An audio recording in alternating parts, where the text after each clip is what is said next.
ଆଜିଠୁ 5ଟି ନୂଆ ନିୟମ ଯାହା ଆପଣମାନେ ସମସ୍ତେ ଜାଣି ରଖିବା ନିହାତି ଜରୁରୀ।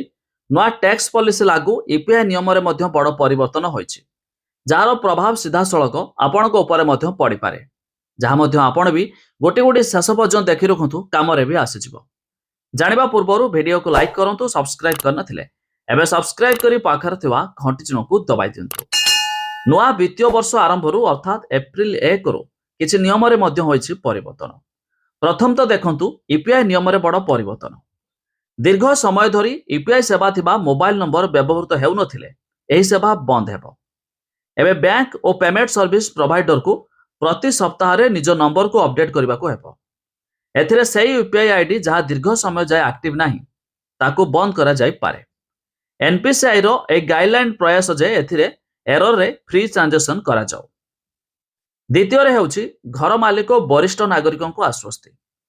ବରିଷ୍ଠ ନାଗରିକଙ୍କ ପାଇଁ ଟିଡିଏସ୍ରେ ରିହାତି ମିଳିବ। ଘର ମାଲିକଙ୍କୁ ଘର ଭଡ଼ା ଉପରେ ଦେଉ ଟ୍ୟାକ୍ସ ଉପରେ ରିହାତି। ଭଡ଼ା ବାବଦରେ ପୂର୍ବରୁ 2,50,000ରୁ ଅଧିକ ହେଲେ ଟ୍ୟାକ୍ସ ଦେବାକୁ ପଡୁଥିଲା, ଏବେ ଏହାକୁ ବୃଦ୍ଧି କରି 6 ଲକ୍ଷ ଟଙ୍କା କରିଛନ୍ତି ସରକାର। ଆଉ ନେକ୍ସଟ ହେଉଛି ନୂଆ ଜିଏସଟି ନିୟମ ଆରମ୍ଭ। ଜିଏସଟି ପୋର୍ଟାଲକୁ ସୁରକ୍ଷିତ କରାଯାଇଛି, ଯେଉଁଥିପାଇଁ 1 ଏପ୍ରିଲରୁ ପୋର୍ଟାଲ ଉପରେ ମଲ୍ଟି ଫ୍ୟାକ୍ଟର ଅଥେଣ୍ଟିକେସନ ଲାଗୁ ହୋଇଯିବ। ଏହି ବ୍ୟବସ୍ଥା ଆରମ୍ଭ ହେବାର ଟ୍ୟାକ୍ସ ପେୟର୍ସଙ୍କ ସହ ହେଉଥିବା ଫ୍ରଡର ହ୍ରାସ ହୋଇଯାଏ।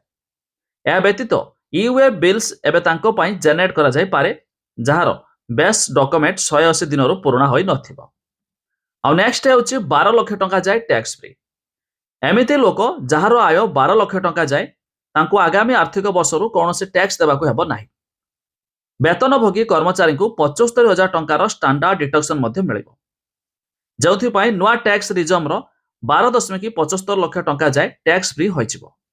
ନ୍ୟୁ ଟ୍ୟାକ୍ସ ରିଜମ ଅନୁସାରେ ଟ୍ୟାକ୍ସ ସ୍ଲାବ ମଧ୍ୟ ପରିବର୍ତ୍ତନ କରାଯାଇଛି। ଆଉ ନେକ୍ସଟ ହେଉଛି ଏହିସବୁ ବ୍ୟାଙ୍କ ସର୍ବନିମ୍ନ ବାଲାନ୍ସକୁ ବଢ଼ାଇଛି। ଅଧିକାଂଶ ବ୍ୟାଙ୍କ ଯେଉଁଥିରେ state bank of India, Punjab national bank, Canara bank 1 ଏପ୍ରିଲରୁ ସର୍ବନିମ୍ନ ବାଲାନ୍ସର ଲିମିଟକୁ ବଦଳାଇଛି। ଏଥିରେ କମ୍ ପଇସା ରଖିଲେ ଉକ୍ତ ବ୍ୟାଙ୍କଗୁଡ଼ିକର ଗ୍ରାହକଙ୍କୁ ପେନାଲ୍ଟି ଦେବାକୁ ପଡ଼ିବ।